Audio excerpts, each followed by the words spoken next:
The meeting to order.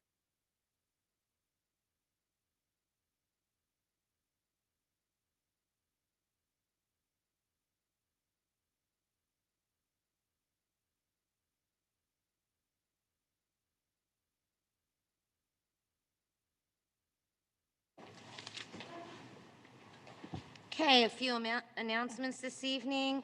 We did have an executive session, a brief one prior to this meeting regarding personnel. As a reminder, if anybody is here, wear your masks and please remain socially distanced. Public comment will be the usual 3 minutes. And Ishika and Allison, do you have any announcements this evening? There are no announcements this evening. Okay, thank you. Public to be heard on agenda items only. Anyone in the room? Anyone on Zoom? At this time, there are no callers on Zoom. Okay, thank you.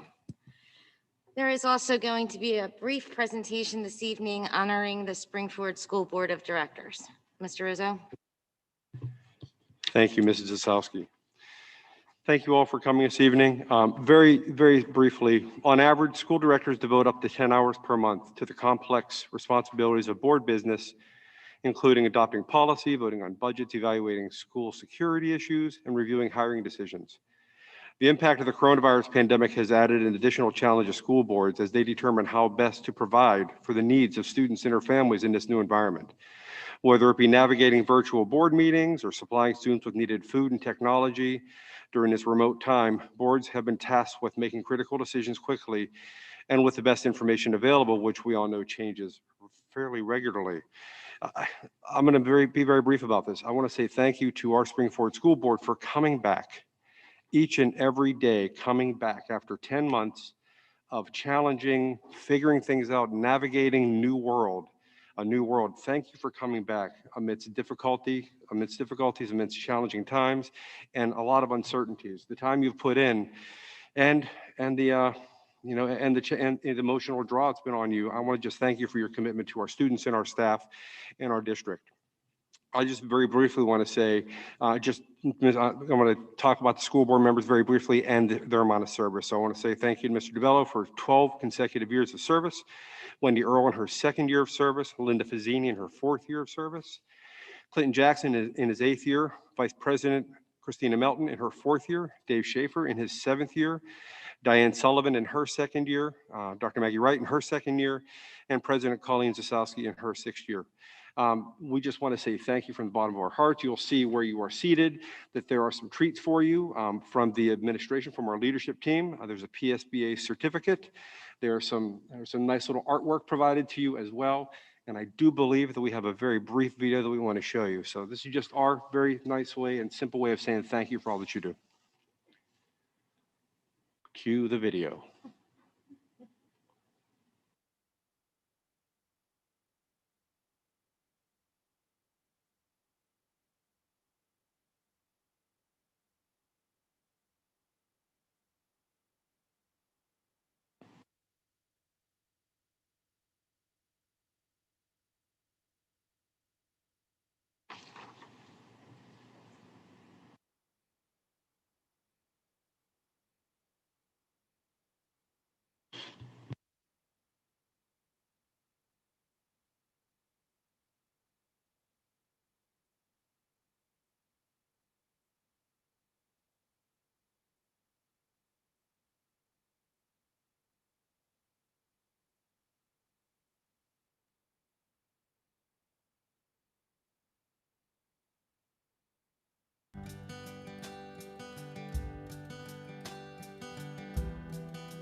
They take care of our district and make the decisions for it.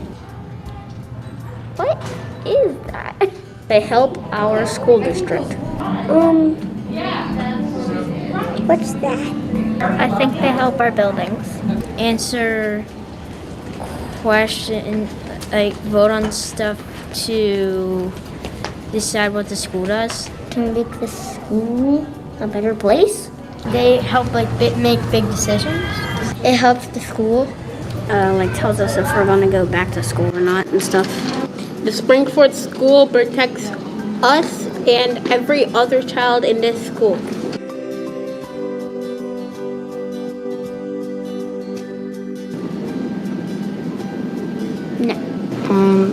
use money on stuff for the school. They like give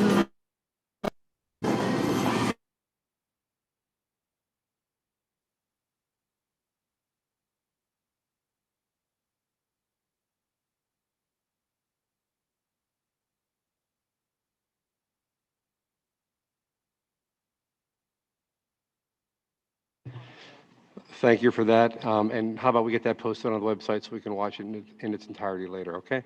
Thank you very much. And again, I appreciate all that you've done. And thank you, Mr. Rizzo, and to the administration for everything you've done for us. I know that in simplest terms, we can be a pain for the administration here, and that's certainly not what it's meant. We want to support you and help you be able to do what you do best.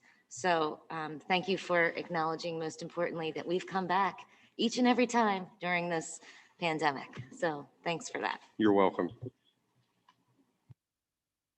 Any other comments right now? Are we okay to go? I actually also want to thank, the administration and students for these lovely notes and messages and wonderful artwork that, was left for each of us. It's just, it helps us remember why we're doing what we're doing, and it's really for the students in the community. And so I do want to shout out to our students especially and thank them for thinking of us. Okay, next we're going to move right into board and committee reports. Ishika and Allison, do you have a student report this evening? Yes, we do. Could we? I don't. Okay.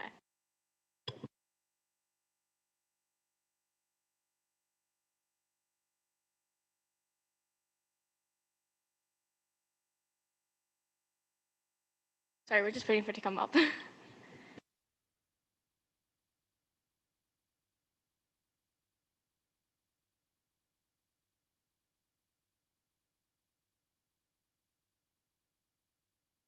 Ishika, while we're waiting, do you want to talk to us a little bit about what we're going to see there? Yeah, so we have a special board report tonight. We have 3 parts on it. We have our student report, which has the what has happened and what is coming up. The second part is going to be just kind of a looking back on the positive and seeing how far the Springford community has come from day 1 to now. And then the last is a tribute to the teachers and as well as the board and the administration.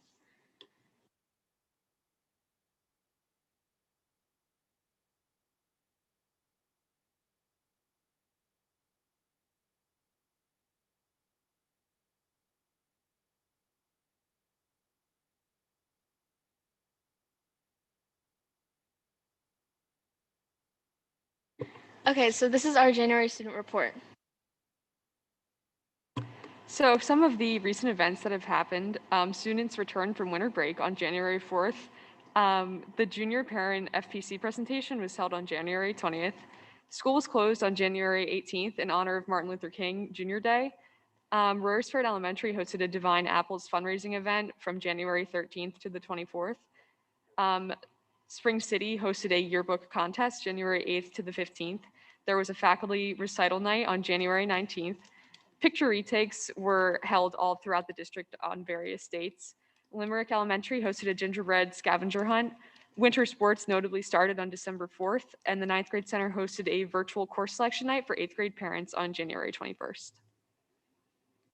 What is coming up? We have course selection will take place for students in grades 8 through 11 during the next few weeks. The 8th grade center student portraits will be taken on January 25th. The Great Kindness Challenge Spirit Week begins for elementary students on January 25th. There will be an AP and dual enrollment information for any students interested on January 27th. The second marking period will conclude on February 1st, and the third marking period will begin on February 2nd. 4 days a week in-person learning will begin starting February 4th, I apologize. Senior sibling and then and now photos are due on February 1st for all seniors, and there's a Monco virtual information session for students interested on February 8th.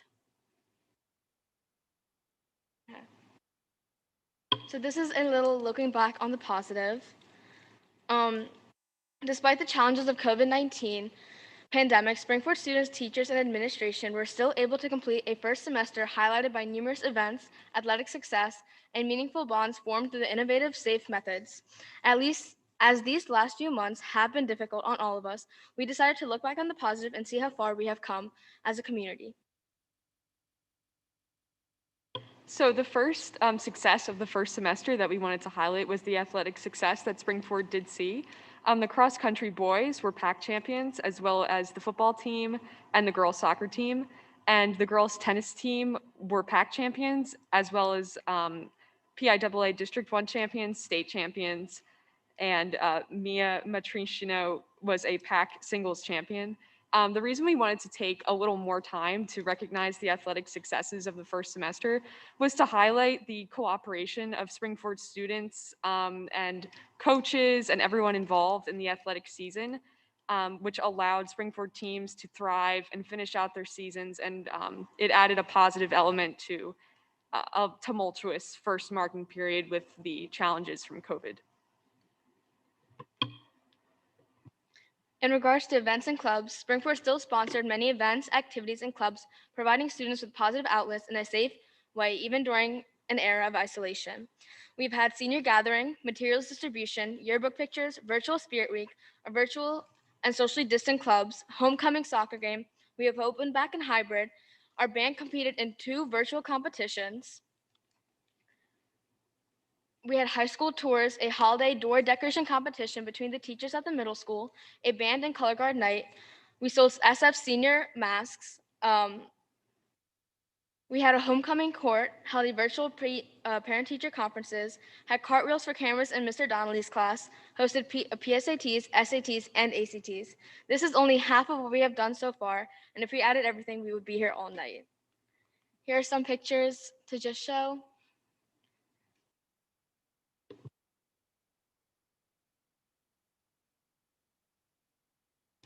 The next part of our presentation is really a tribute to the Springford teachers and staff and their tremendous efforts during the first and second marking periods. The dedication of Springford teachers to their students during the first semester is something that deserves the highest recognition and is certainly a highlight of the first semester. Teachers were asked to teach completely virtually in the fall and were then asked to teach both virtually and in person simultaneously under the hybrid format. In a seemingly impossible situation, Springford teachers' use of innovative methods to teach and connect with their students has created an environment where students' opportunities are not limited by the unusual circumstances brought forth by the pandemic. Along with our teachers and staff, we would like to give a huge thank you to the Springford School Board and administration. January is School Board Appreciation Month, and this January marks the conclusion of an extremely difficult and demanding year for the Springford Board of Directors. As student representatives and community members of Springford, we express our, as well as the student body's utmost gratitude to the school board for their tireless work and commitment to the well-being of the Springford community. We're being extremely resilient during these times and ensuring that no matter what, Springford rises above all. And as a thank you, we have some goodies that we'd like to pass out. So we will just walk around with that. Well, thank you both very much for that comprehensive update, and thank you for your thank you at the end of that.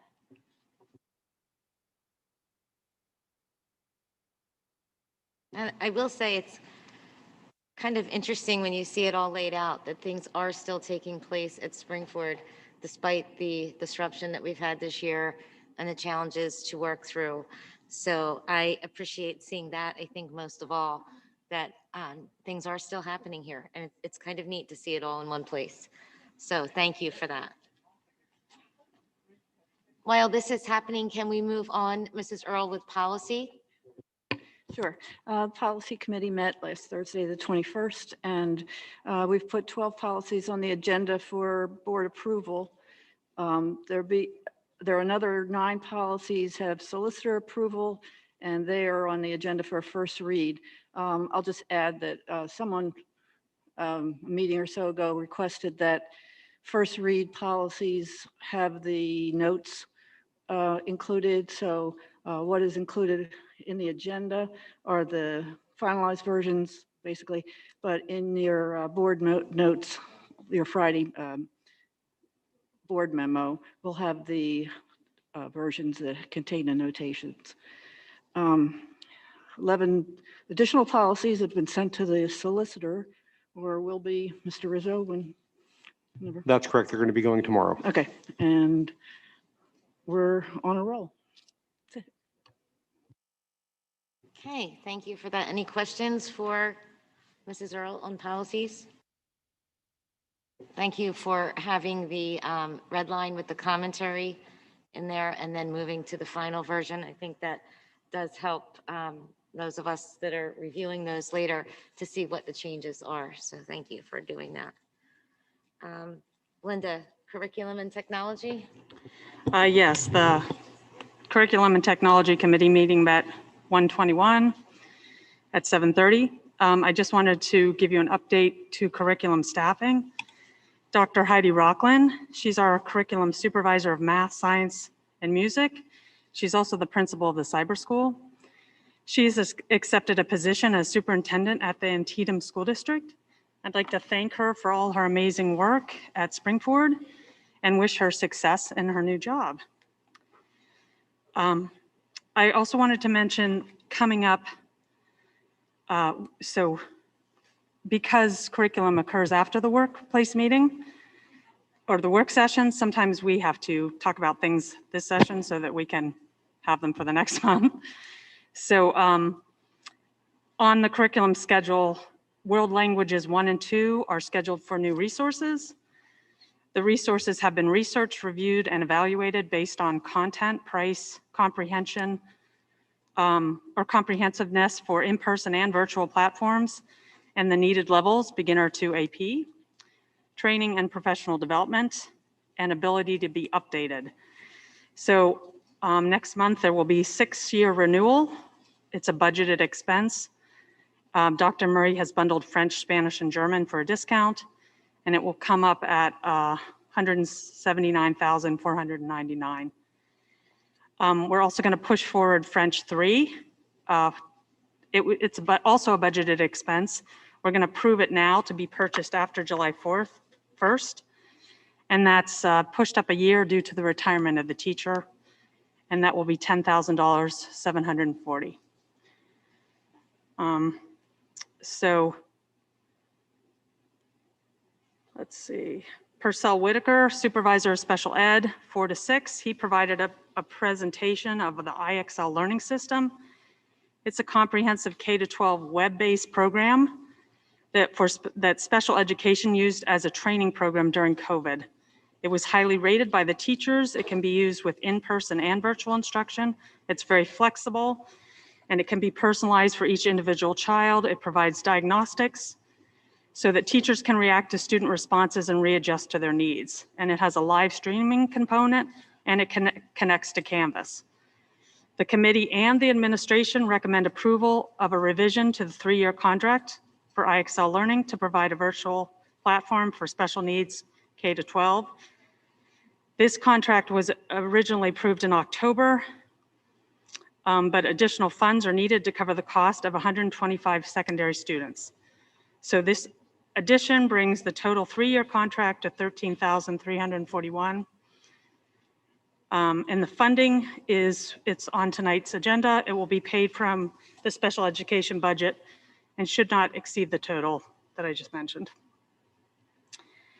Dr. Heidi Rockland provided a music course update, and that's on approval tonight on the agenda for the music department. It's proposing new courses at no cost to the district. Woohoo! So band, orchestra, and choral will now offer all majors and minor courses in all 3 areas from grades 10 to 12. Honors courses will also be offered for the majors in each of those areas. Honors courses will require additions similar to needing prerequisites or a certain grade to participate in another honors course. These courses are being added to provide equity across all music ensembles and give the opportunity for honors-weighted coursework. The committee and the administration recommend approval. The committee also reviewed the benefits and challenges to cameras being on Zoom. Our current practice is to strongly encourage camera use, but not require it, and have no penalties for having it off. So there was a summary of research presented by Dr. Murray about the discussions had. There's a bunch of benefits. Cameras on allow teachers to check each student visually, their body language, and formally assess how they're doing. They allow them to assure attendance. It provides connection, fosters community and relationship. It deters detraction and assures better behavior. And discussions are sometimes less awkward when you see faces. Reasons for choice include student privacy, technology. Our devices do not support screen backgrounds. IEPs need to accommodate cameras off, and mandating cameras will increase the need for creation of new IEPs. There's an impact on teachers. Having to enforce and manage cameras on gives teachers another item in a very currently loaded teaching environment. Having all the cameras on does not actually represent an in-person classroom, and some teachers find it very distracting. There's a mental health issue. Cameras on increases student anxiety and causes Zoom fatigue. So the curriculum department's goal is not to recreate in-person learning virtually, but to embrace all the benefits, flexibility, and tools to create the most successful virtual learning model. So the administration's feedback is to not recommend enforcing cameras to be on and not support punitive measures, but they do want to develop and implement strategies to increase and support camera use. The SFE, or the Springford Educational Association, the teachers are split. Some want choice and some want cameras all turned on. Several board members are concerned that not having a clear directive across the district for families to follow and understand. So as of now, the future plans seem to be to continue current practice, which is encouraged but not forced to have the camera on, work at the building levels to promote use, and educate and communicate better with the students and the families. Technology. Bob Catalano, the administration and the curriculum committee recommend the purchase of NAC. It's on the agenda tonight. Network access control prevents unauthorized access to the district network. It also provides health checks, enforces access, conducts malware and virus protection, and generally protects our network. The purchase is from OnTap Solutions. It includes installation, configurations, license, and 3-year support contract. The total cost shall not exceed $80,000 and will be self-financed from the capital reserve and repaid from the technology operating budget. The contract has been reviewed and approved by legal. From technology coming in February, because our committee meeting occurs after the work session, I wanted the board to hear about these things because they might have to be brought up in a very timely fashion. I did want to say that the orders for Chromebooks that were back ordered are finally showing a shipping status, so they're supposedly coming in March. But vendors in the meantime are telling us that next year's Chromebooks need to be ordered by February or in February to get them by August. So the technology department is scheduled and budgeted to order 1,500 Chromebooks for 5th, 6th graders and elementary school laptops. So the department wants to inform the board now so that it can be approved next month so the order can be in time to actually receive them when they're needed. So I wanted to give you that information. Also a firewall and a core switch replacement is up for renewal through a PEPIN bid coming forward next month. So expect to see that. This is a technology security issue that's time dependent because we're eligible for a 14% rebate if we get it in by March or in March. So I wanted to be ahead of the curve. Both of those items are budgeted expenses. Anybody have questions for me? I have a couple. What's the savings on the bundle for the books? Basically, because we bundled the 3 languages together, we got German for free. And I'm not sure what the cost for German, all the resources for German would have been on their own, but I could probably find that out. I think Kelly. Kelly can give you that. And then I guess my other comment was just about the cameras. There were many emails that we saw come in this week. And I did a little bit of my own, just kind of looking into that about the cameras. And I think one of the issues is too, that when, in the beginning of the class, when the kids are all on, it's okay. But when they start flipping their devices around and doing some of the actual work, there are close-up images of their faces that come up. They're saying that there are screenshots that are sometimes taken and shared. And I think that's where the anxiety piece comes in, that the students themselves are expressing to their parents that they're not comfortable being on when they're actually engaged in doing physical work. If the teacher is presenting a lesson or doing something like that, it's okay to be on there, but not when they're getting into it and doing actual work on the devices, is my understanding. It's definitely not a simple issue. It has a lot of different ramifications, and that's something I think we're figuring out. All right, I'd like to comment on that because I just want to make it clear for all the parents, for the board, there was never a discussion about voting on the cameras. There was no discussion about mandating. My concern was clearly, I want a clear message regarding the cameras. That's all. Yeah. Last week was just make sure we have a clear message to the teachers, to the parents, to the kids. That was it. No mandate, no vote. Yeah, That was never the issue. no one has ever mentioned voting or mandating. Yeah. One last thing, the Chromebooks that we need to pay for up front, what's the cost on that in order to make the August delivery? Yeah, I might have it. Hold on. Let me Or, look. or Mr. Catalano, I'm just trying to get a ballpark on it.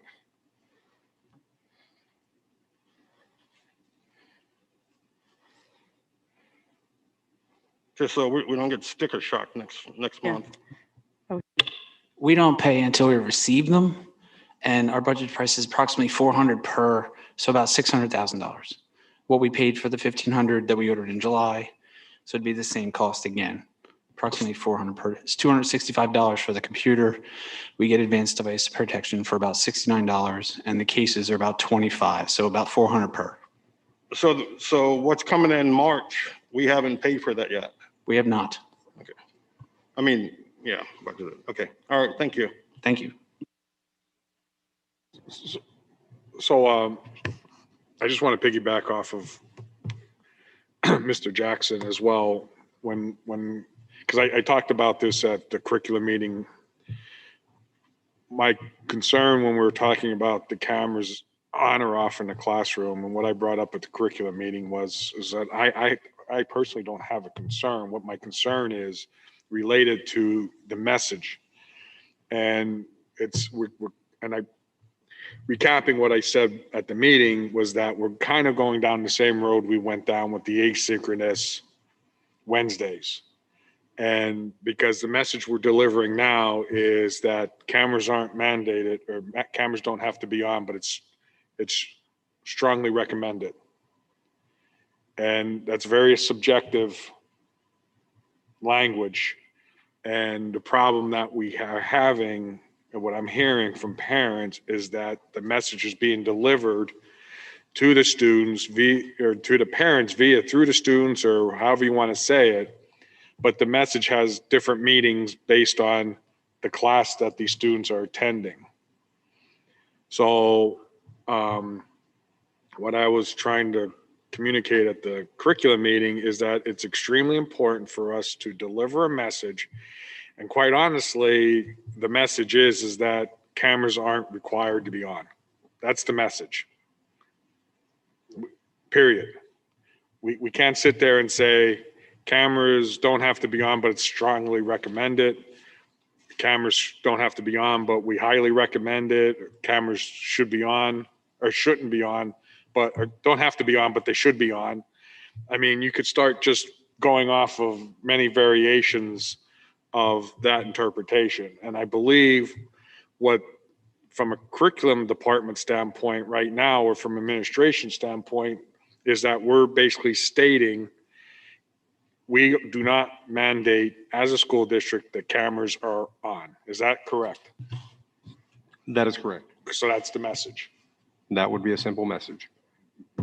I just want to add to that too, Mr. DeBella, and I think, you know, in the past, we have said that we trust our teachers and we want to give our teachers the tools that they need to be effective in delivering their lessons and their lesson plans. And there may be an instance where a teacher would ask students to turn their cameras on because it would be helpful and advantageous for a specific lesson. But again, I think, you know, it continues with us making sure that our teachers have the tools that they need so that they can navigate through these different scenarios. There may be a family who reaches out and says it's just not possible. There may be some, you know, there's a number of different things. And so, you know, with 8,000 students, there are 8,000 different cases. And so I think we need to rely on our teachers to make sure that they're getting the attention that they need. And if they're not, then they have a process that they follow, which is no different than if the student was sitting in front of them. I think that's what we've done in the past. Look, first off, I'm fully supply. I'm not quite sure about supplying the tools, how that works into it. But all I'm saying is that what's happening in the district as of today is that the message is being delivered to students differently. And you have some students that are hearing one thing from one teacher and they're being told something completely different from another teacher as far as what is required for the cameras. From a school district standpoint, our message is the cameras being on is not required. That's all I'm saying. I'm fully support. I've said all along, let the teachers teach. But when we start delivering inconsistent messages, then we have a problem. And that's what I'm trying to address is consistency in the messaging. And we cannot sit there and say, cameras don't have to be on, but they're strongly encouraged. Because that could be interpreted many different ways. I'd like to get back to the cost savings. The free German was $89,000. So. Well, that's great. Thank you so much for that. Thanks.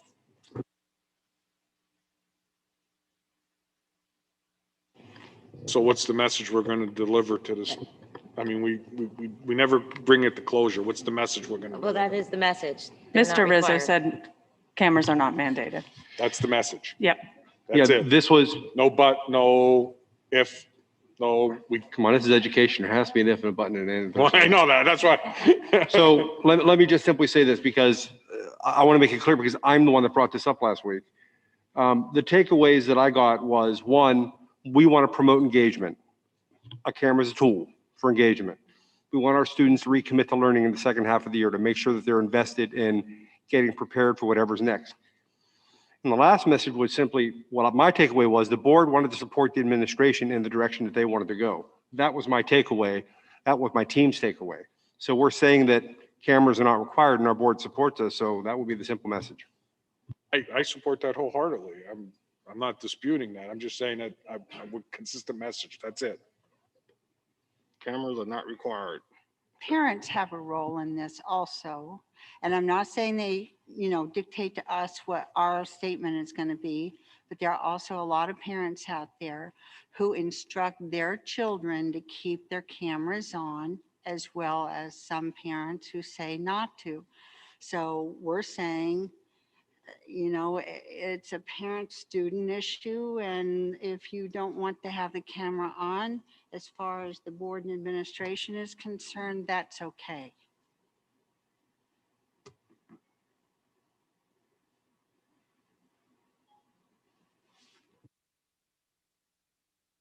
Okay, any other comments for Linda for curriculum and technology? Moving on from there, Mr. DeBello with finance.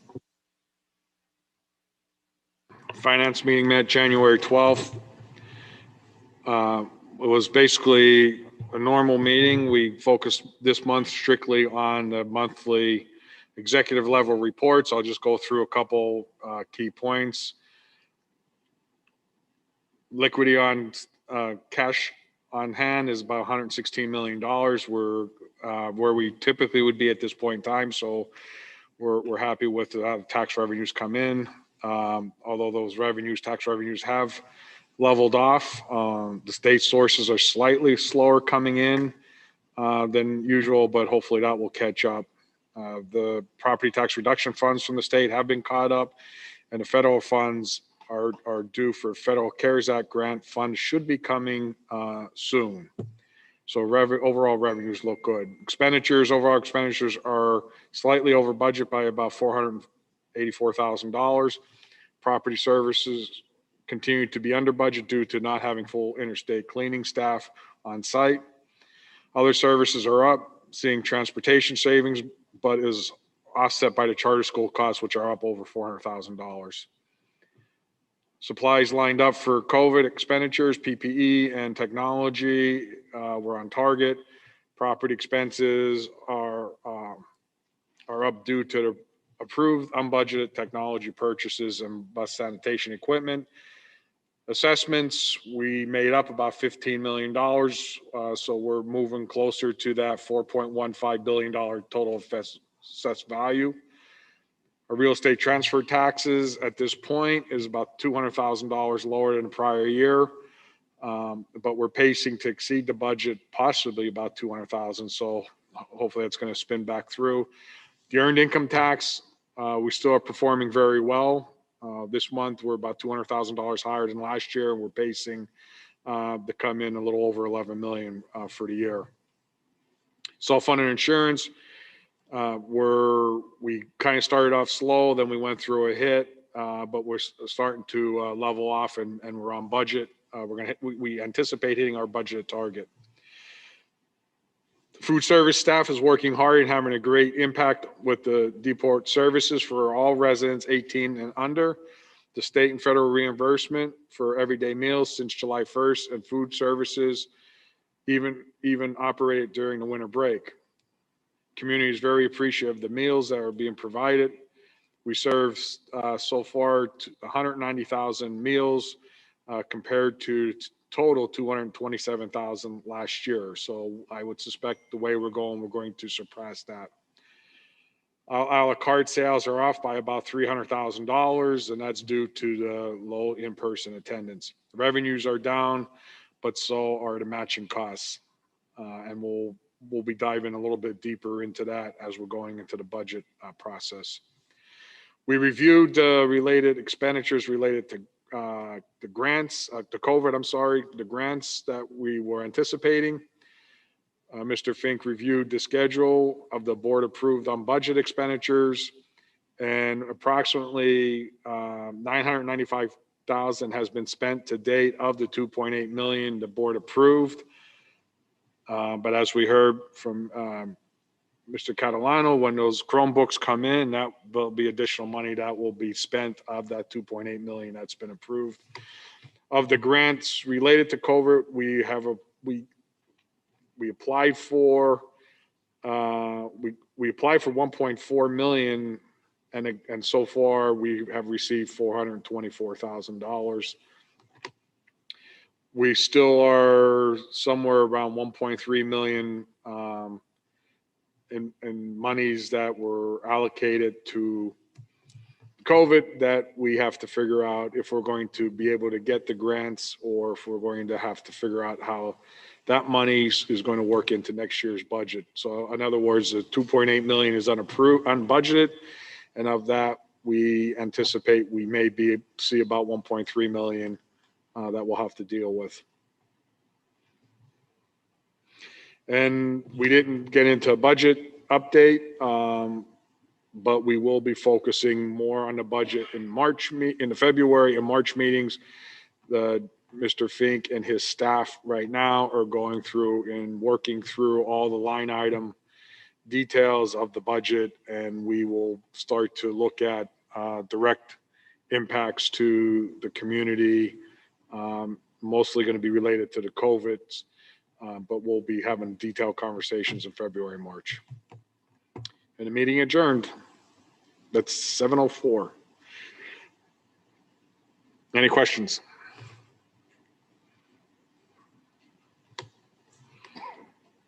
Okay, moving on then, Mr. Jackson with property.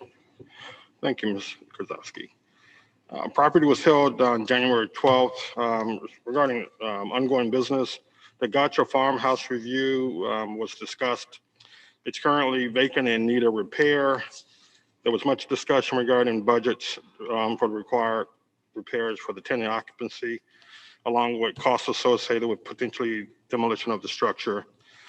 The administration is looking forward. The administration is working on getting an appraisal for the property and an estimated cost to subdivide the property. There was a solicitation for structural engineering services for Oaks Elementary and the Bard building assessments. A consultant was selected to address the structural needs of Oaks Elementary and Bard's building or the Roadsworth Library. There was some pricing that was discussed during the meeting. There was much discussion regarding the district's office HVAC replacement project. We received pricing from Johnson Controls, was accepted as the lowest bidder through CoStars. The Mcnelly Stadium occupancy update. There were professional services provided by Occupancy, who provided calculations and drawings required by the Limerick Township for occupancy capacity. The calculations was based on a capacity of 8,000 occupants. That is still, excuse me, that is an ongoing item, will be further discussion at the next property meeting. Under new business operations, there is a demand response energy curtailment program agreement renewal, and that will be on the agenda tonight for approval. There are also professional services for the Limerick Elementary Boiler Replacement project, and there was discussions with ICS to provide consulting services for the mechanical and electrical design services. And that will be on the agenda for approval tonight. There was a grass service RFP.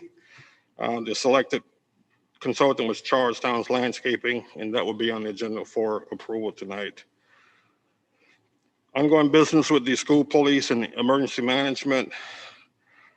The at-risk outreach program was started at the end of November 2020. The Springford Police Department is expanding this effort, and it's being headed up by Lieutenant Phillips.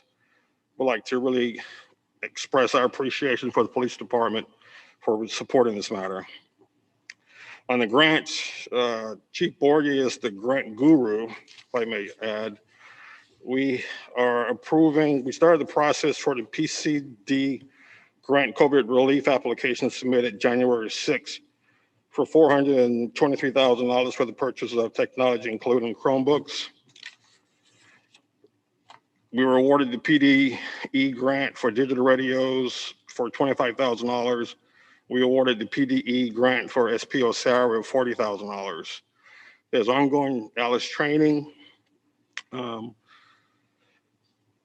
And the last item is there will be 6 items on the agenda for approval tonight.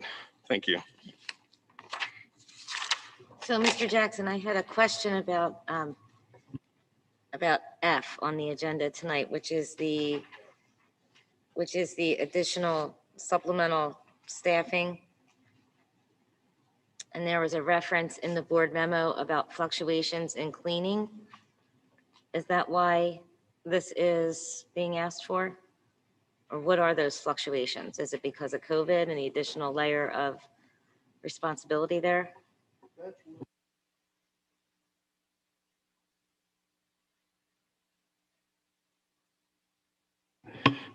This is where we have a vendor that's not being able to supply the necessary needs of personnel. And we were looking at supplementing that requirement. And if Mr. Hunter wants to speak to that more. Yeah, this is specific to our classroom cleaning. Interstate Maintenance provides classroom cleaners, and there's fluctuation day to day with their staff. They're going through recruiting, retention, as well as dealing with the same quarantine issues that we have. So we have to support that with Springford staff. So what we're looking to do is solidify the rest of the year and have resources available in the event that the numbers are short again. Okay, thank you.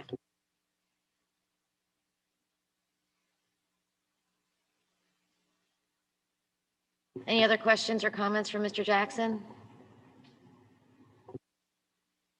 Okay, Mrs. Melton for legislative. The Montgomery County School Director Legislative Committee met on Wednesday, January 20th. We were joined, I would say there was probably representation from close to 20 of the county districts, which was great. We were also joined by freshman House Representative Napoleon Nelson out of the 154th District. Representative Nelson is a former school board member from Abington. I'm sorry, from Cheltenham. I apologize. And he also is been appointed to the House Committee on Education, along with Representative Cerisi from our region. Representative Nelson sat in and listened to a lot of the challenges that our districts have been facing.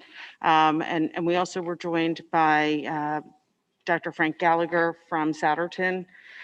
Dr. Gallagher had shared some of the initiatives that he's been heavily involved with, one specifically LEARN, which is a group of superintendents and assistant superintendents across the state who are focused on cyber charter reform.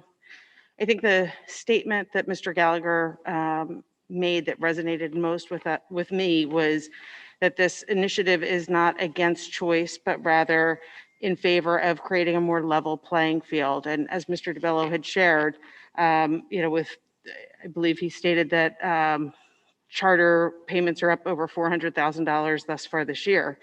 So again, when we look at those payments that we're making out of the district that are in far excess of what the cost of in-house schooling is, and couple that with inconsistent mandates from, for the charters again versus those mandates that are imposed on public school districts, it becomes very difficult. And so if we can try to level that playing field and find some savings with regards to, or caps on those payments that are going to the charter schools, that may help us moving forward.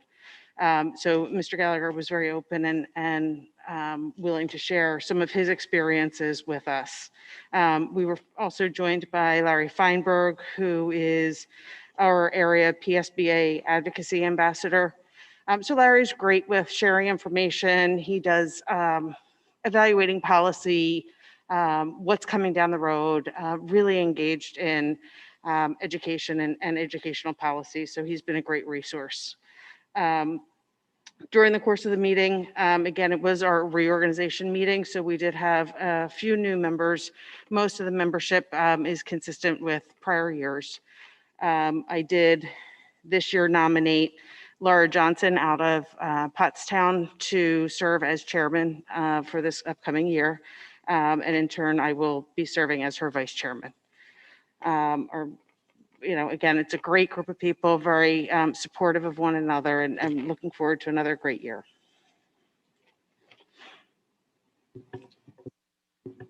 Okay, thank you for that. Are there any questions or comments there? All right, then Assistant Superintendent, Mr. Rizzo. Thank you. Have a report. Yes. Sure. Thank you. Just an update. I wanted to let you all know that we did send out the commitment form last Wednesday with a few reminders. A little video from me Saturday morning just to get our numbers up. We had 75.21% participation, which means 24.79 did not complete the survey. Of the total of the 3,869, 41.54% chose in-person learning, 31.14 chose virtual, 2.53 chose cyber, and as I mentioned, almost 25% did not respond. Our building principals are aware of those numbers, and they're determining whatever plan they need to figure out what that last 25%, how we get that information, and then we'll be ready to kind of firm up our roster on Wednesday and move forward with that. Just wanted to share that with you. Next, I wanted to share with you the nurses update. I did provide in the board memo just a quick update on where things were with there. And you had asked how we could help, and I know Nurse Smith is going to be speaking to us here in a minute. But just one of the things, or two things that really kind of came out of my conversations was one, they're looking to streamline how they do the notification process with families and with staff, and that would be the close contact notification. So they're working on that. They sent me a very nice bulleted list and we're going to work through some of the strategies we can put in place to make it more efficient. Second thing is, and I talked with Ms. Elise about that, one of the things we really need is highly qualified professionals to help support them. by way of 1 or 2 floating RNs to help support the staff or help support our nurses doing the day-to-day tasks, but also helping with contact tracing and all those things that require a medical license to do so.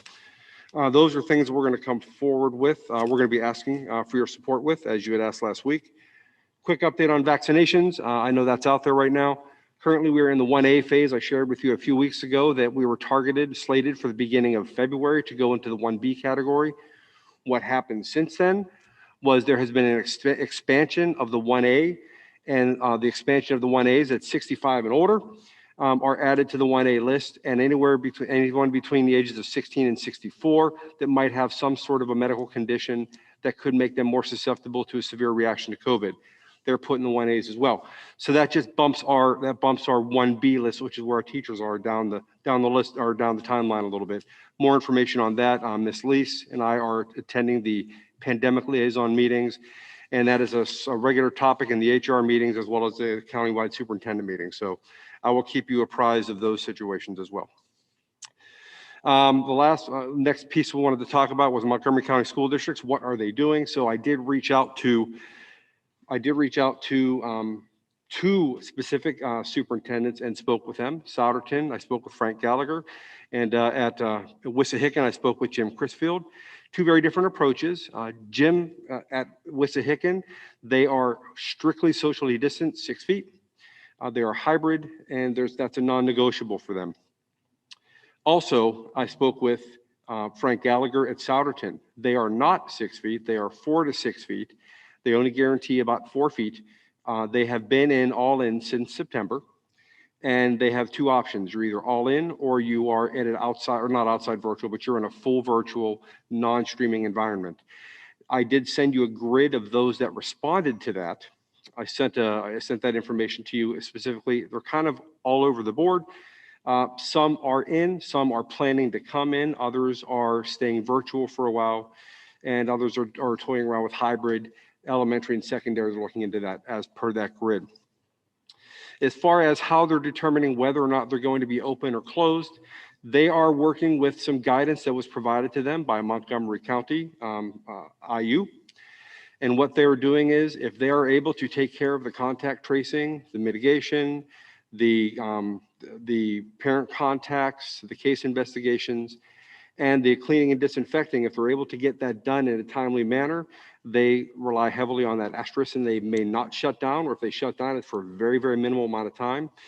One of the things that is also consistent is that if there is an in-school transmission, they will be shutting down for that 2 weeks, and that's important to us because we just sent out that announcement today.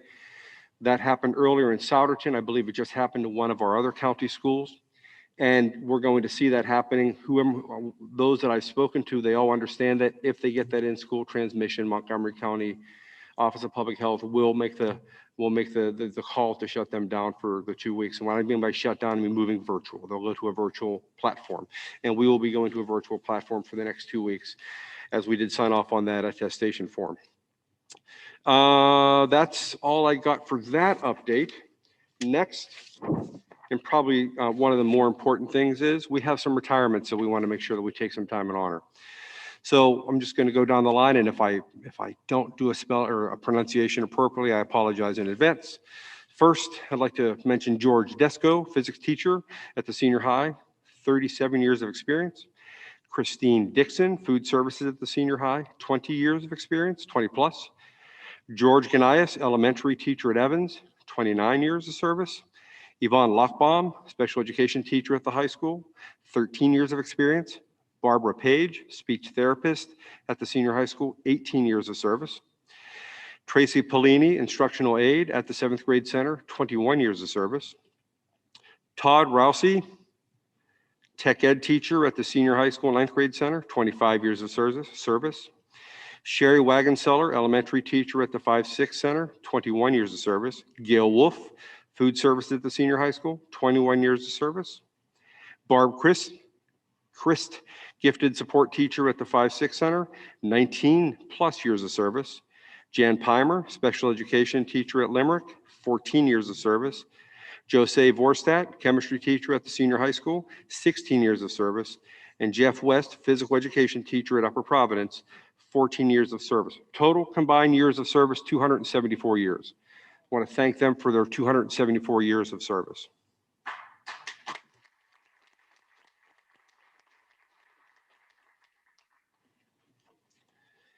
And I just have a couple very small things. I don't know if you saw that I did send you an email today about a very brief update to the school calendar. That Wednesday, November 24th, is actually a day off for our 10-month employees and teachers, not an in-service day. So the calendar I emailed you is the accurate one. And then also, I know this has been a buzz in the community. I just want to mention that Dr. Collier and I have been initiating conversations. We are talking about end-of-year activities. That does include what prom might look like. That does include what end-of-year activities could look like. That does include what graduation is going to look like. We are still bound by those. We're still bound by those limitations in terms of attendance. So we're working through that. I know Dr. Collier plans on sending a notification out this week to his people to keep them in the loop on where things are, but we know that that's an important thing to work on. We did let our principals know that we were opening up our buildings a little bit more beginning on February 4th, so they're in the planning of making that happen as well. But those are the big updates, and if there's any questions, I'll entertain those at this time. Has the nurse received their vaccinations? They had the option as part of the 1A. We are not mandating it, so I don't know which ones did and did not, but they did have the opportunity to, yes. Mr. Rizzo, briefly, thank you, first of all, for acknowledging the retirees. I'm not sure why it's not a more common practice for us. It's sort of like a sad, this is that time of year when you start to see some of these things. You know, you celebrate for the years of service and you mourn that we're losing them. And I would just like to also add to my colleagues on the board, Mr. Desko had me in class. So I would just like to thank him for staying on for all those years after having me in class. And he came back too. All right. And I sincerely mean that, Mr. Desko. I wish you the best in your retirement. Wow, and we thought we were committed. You're aging yourself.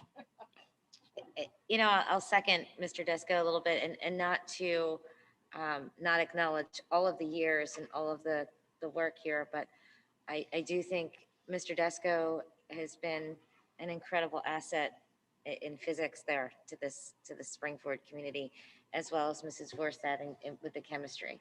And I think it's going to be very tough to fill those shoes. So fabulous teachers, and I wish them well going forward. I thank them for all they did for my children and for Mr. Schaefer. So thank you. Just one very quick thing. I think I did make a mistake on a name. I want to make sure I get that right. I think I said George Ganias, and it's John Ganias. Sorry, John. That's it. Mr. Rizzo, so a couple questions with the middle school being shut down now for 14 days. Because when I went and I read the website, the county website, and then when you read the state, and then when you read the Pennsylvania Department of Education, they're all kind of saying different things. And when I read the county, it talks about guidelines and recommendations. So I guess I struggle with trying to understand if it's a guideline or recommendation, why do they have the authority to shut the school down for 2 weeks? We have, the building holds 1,800 students, right? That's correct. And we have, I don't know how many teachers in that building. Quite a few. The exact number I'm not So sure. we're shutting the entire building down for 2 weeks for something that we could isolate into a specific area and monitor accordingly. And I guess I struggle with trying to understand the whole rationale and even the science behind why we're shutting a building down of a student that's in one grade. And we're telling 2 other grades that they can't come to school that have, because of 2 common areas that the two, I don't know what you want to call them, actors or whatever, because I don't want to give away too much information, but I'll call them actors, because that's what the police do, I believe, when they have an incident, but I don't know what but I just question the whole concept behind that. It just doesn't make sense. So I just need to understand that further. I can explain it in as much as it was explained to me. So the methodology behind the 2 weeks is the incubation period for COVID. And because of the fact that this particular case, and when I say case, I mean a case involving two people, not just one person. I know that might have been floating around there a little bit. There were two actors, two people involved, because they were throughout the building and they weren't exactly sure how this could have spread, if it could have spread due to some of the asymptomatic nature.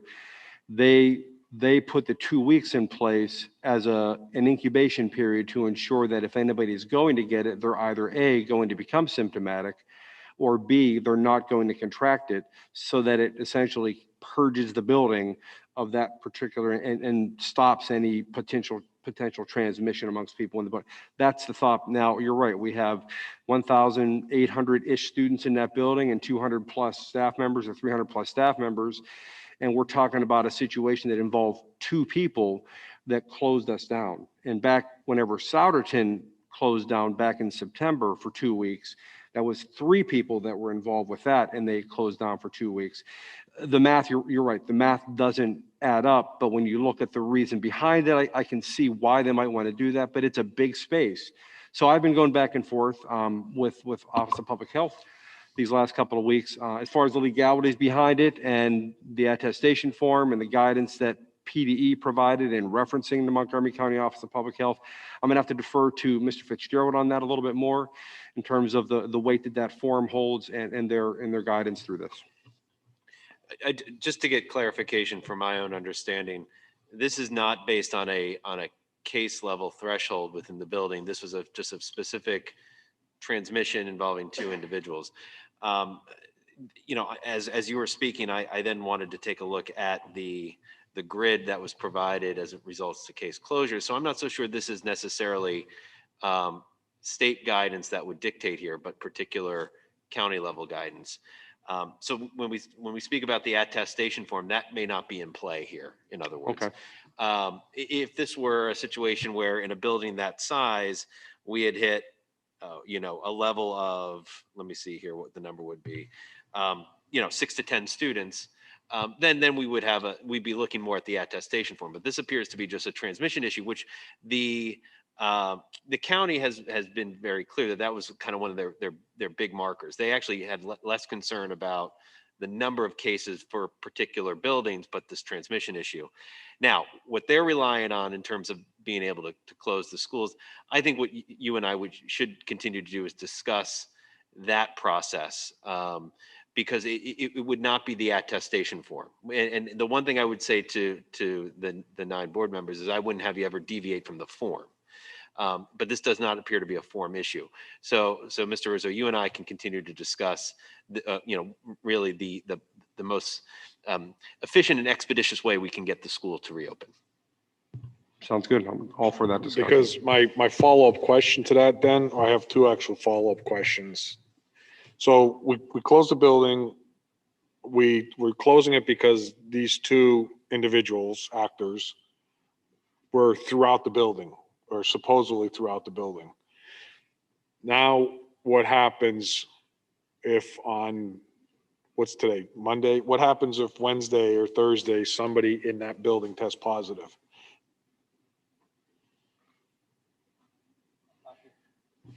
At this point, we're virtual for 2 weeks. It would be very similar to the reset. After we would do a reset, it wouldn't be included anymore. But that's not how it's written. It's written by the last exposure, 14 days from the last exposure. Right, but there would not be any exposure if they weren't in the building. But you don't know that. I'm sorry, what? You don't know that. Right. They're not in the building. But they tested positive 3 days after. If we're shutting the building down for 2 weeks because of an incubation period, and somebody tests positive on Wednesday, they're within that 2 weeks of incubation period, correct? Correct. So that could be now deemed the last exposed person that we're aware of. because they're in that building. No. So they're defining exposure as being in the same space together at the same time and possibly being exposed to, and maybe I'm not understanding what you're saying. No, you're hitting the nail right on the head. Okay. You've just answered it. You're just exactly what my point is. Just based on what you said, if you heard what you just said, we shut the entire building down with the possibility that they might have an incubation period of 2 weeks. Somebody might be sick within that 2-week incubation period for 2 weeks. And then I just asked you that question and you said, well, but we would have to trace it back to that they were in direct contact with that person. So all the people within that building did not have direct contact with those 2 positive actors. Do you understand what I'm saying? I do. So it makes no sense. That's the point. That's the point I'm trying to make, is that I have no problem with isolating a room, 2 rooms, a section of the building, or some type of, I could get behind that. But when we sit here and we say we're shutting down a building, and the middle school is huge, right? And we're shutting that entire building down 3 grades because of 2 positive test cases that we believe happened, a transmission, we believe, because there's no way we can actually prove it, but we believe happened in the school, right? And we're shutting down for 2 weeks, but if somebody tests positive in a couple days, then we got to trace back to see if they had direct contact with the individuals, but we're shutting a whole building down. Then you understand I'm just trying to, that's why I struggle with the whole concept of shutting this entire thing down. I do understand. And then my last question related to that then is, if the building's closed for 2 weeks, that means nothing is happening in that building for 2 weeks. And that doesn't mean that the students that are participating in anything could go to another building, because that defeats the purpose. So anybody at 5, 6, 7 activities are shut down for 2 weeks. Is that Everything correct? is shut down, and I would just ask for one exception. And that one exception would be the food service workers that prepare the food at for the food depot so our families can eat. That's isolated from the rest of the building. I totally support that, but I'm just trying to say, like, No, I we get can't, it. Yeah, we yeah. can't have students, we can't sit there and say, all right, well, look, the 7th grade team, whatever, I don't want to, I want to say anything specific, but the 7th grade team can't practice at this school, so we're going to bring them to that school. Correct, they cannot do They that. cannot do that, because then that defeats the purpose of the whole 2 weeks. Right. But I would appreciate if, you and Mr. Fitzgerald look into this a little further, because it's not making sense. I have a couple of questions on that too. Tom's actors that he's referencing, and you're saying that they may have been in other parts of the building too, for longer than 15 minutes? I mean, isn't that the time with or without a mask? If you're within distance of someone, within 6 feet of someone for more than 15 minutes, that's the opportunity. I hope they weren't in the cafeteria, because now we're talking about using that for food service. And then I guess my other question is, last week we talked about if the contact tracing could get done and the cleaning, and I know that was related to the numbers for the attestation form, but if the cleaning and the contact tracing could get done sooner, and we were going to provide help for the nurses for the contact tracing, and Mr. Hunter clearly said that the cleaning can get done, that we would expedite that time frame. But then this is handed down, which is just, it's in complete I mean, I understand the idea of it slightly. It's hard to accept the idea of it, I think, is where I'm struggling. Sure, and for those non-in-school transmissions, you're spot on that all of those things we put in place, the contact tracing, the case investigation, we do those things very fast. Our nurses work very hard. Our school offices work very hard to get that done. So for all the non-in-school transmissions, we have some control over when we can open our buildings back up again. Again, I go back to the ideology behind it, or the philosophy behind it, is that cool-off period. And whether we agree with it or not, that's what was shared with us. So that's the reason why they say that. And they say that way it gives the whole building a cool-off period of 2 weeks to minimize any spread. And absolutely, I will work with Mr. Fitzgerald on whatever needs to happen. I talked to Mr. McDaniel tonight, both before the meeting, and I'll touch base with him afterwards. He's preparing a communication to our 7th grade athletes to let them know where things are and what our plans are going to be. What I think what Carlene's bringing up is what we brought up last week. If we're able to, right now, if it's been inter-building transmission, what do you call it? Community transmission, right? Community, household, or in Right. school. Yeah. So what we've been doing is we've basically, if we hit that threshold per the state, we've closed the building down. We did all the contacts. We did all the cleaning. We did everything. But we closed the building for a minimum of 3 days. And what we were asking for last week, and you kind of got some information, was what are these other school districts doing? Because they're not closing for 3 days. They're basically been able to start the next day. And you said that they've been efficient in doing all their contact tracing and the cleaning and everything necessary to be able to open the building the next day. And that's when when I brought up about, well, what does the nursing staff need? So if they need help, then let's figure out what we can do to help them so that we don't have that 3-day shutdown. So what I'm hearing tonight is that if we hit that threshold, if we could do the contact tracing quickly and efficiently, I'm not saying that we do it haphazardly, because I don't believe our staff would even consider that. And I don't consider that. I'm not supporting that whatsoever. But if we're able to go through all the steps and get the cleaning done, closing the building for 2 more days doesn't do anything. So are we able to get the buildings open like the other school districts? So the answer to that question is yes. We interpreted the PDE grid as, once we hit that number, we close down for the minimum number of days. And if we get everything done, we open up after the minimum number of days. What other districts, what our partners are doing is they're interpreting that asterisk as, once it's done, they're going back. And that could mean no closure whatsoever. So we could, if we want to honor that, and we have some decisions here, we have some choices. I know our community is comfortable with knowing that once we hit a number, that we're going to close for a few days.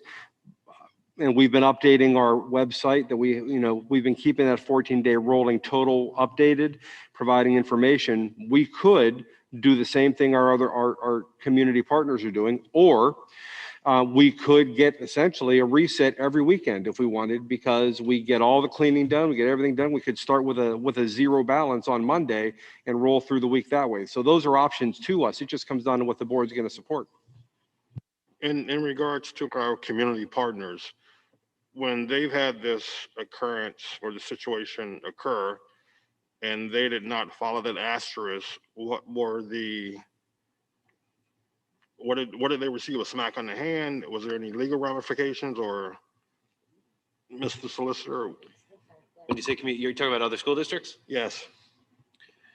There hasn't been any real ramifications at this point, because there's really nobody minding the ship when it comes to the Department of Health on this issue. To be honest, bluntly, I've talked to superintendents outside of this county, and there's really nobody giving guidance to those school districts. So those districts have interpreted the may in that clause, may be shortened as, they're not going to give me the answer, so we are going to give the answer ourselves internally. Now, the added layer here is we have our own county Department of Health that has provided some additional layers of guidance.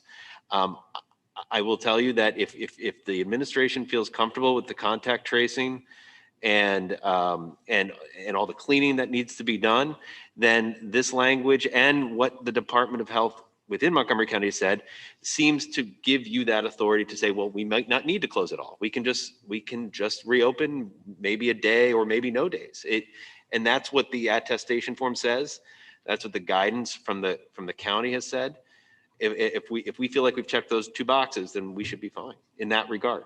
But that's a separate issue than what we're looking at right now. This correct? is a separate issue. That's a That is the threshold case. number. That's a case count issue. What you're dealing with now is a possible in-school transmission issue, which the county seems to be taking a more strict approach to. And are they making this a recommendation, or do we have to do this? Wait. Can we back up sorry. Can we just back up 1 second? Because now we're going back. What are we going back? I just want to, because you're going back to the 14 days. No, Well, I'm that's what it saying sounds- specifically, I'm separating case count Right. versus 14 Okay, so you're days. sticking with case count. I'm done with case count. I No, we're understand. not done with Okay, case well, you count. finished what you want to say about case. Well, no, I'm done. but we have decisions to make. That's the point. I don't want to jump past this. My last question is Nurse Smith, I would like to hear.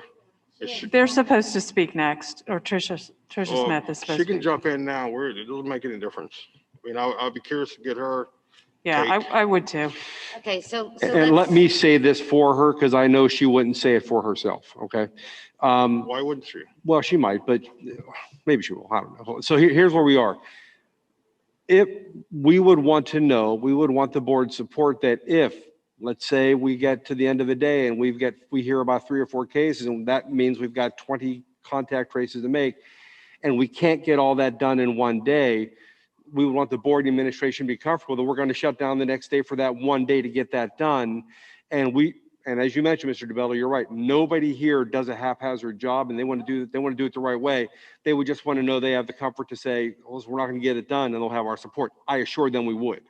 Yeah, that's all. I just wanted to make sure I said that before she spoke. That's all.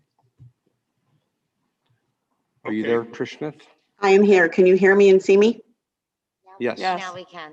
Hi. Welcome. Hi. We were going so smoothly. The issue, We went off the rails. I know, it's okay. It's a big issue. The problem hearing from me or any of the nurses is going to be that it really is an ethical issue. And this is not at all what I prepared to say to you, but what we work so hard for every single day is to keep our students and our staff safe. We've discussed the fact that one of the ways with social distancing, we have it in some classes, we don't in others, and we know that, and that's okay, but we need to accept the fact that in the places that we don't, we have a higher risk of in-school transmission. We have a higher risk of that. We also, the nurses, the reason we did so many changes to the nursing department way back in the summer is because we have to protect our at-risk population. We have students that come to school with chronic health conditions, and they're higher risk, and it is our job to protect them. That is why we have health annexes to separate our ill. The other problem we have is that this illness is quite sneaky. Because people, as I said 2 weeks ago, can spread the disease for 2 full days prior to even having symptoms is terrifying. So when the health department determines that we have transmission in our buildings, in our classrooms, if we're looking at an elementary school, like happened at Evans once, okay, we know those kids all stay there. So it's okay to shut down a classroom. But when you're looking at a building, okay, maybe 5, 6, and 7 should be separated, but we haven't separated them that way all year. So maybe that's something we look at. But in the meantime, this kind of thing spreads exponentially. It's not just I caught it, he caught it, I caught. If you've ever seen, and I'm sorry to bring this up publicly, an STD chart, okay? One person, it doesn't just spread to one person, it expands all over the place. And that is the risk with COVID. We want to minimize the people who get sick. We want to minimize the people who end up hospitalized or dying. So far, so good. But there is in-school transmission. We can follow the experts, or we can choose to do our own thing. But ethically, I'll never agree with choosing to do our own thing. I won't be able to. That's not what a nurse does.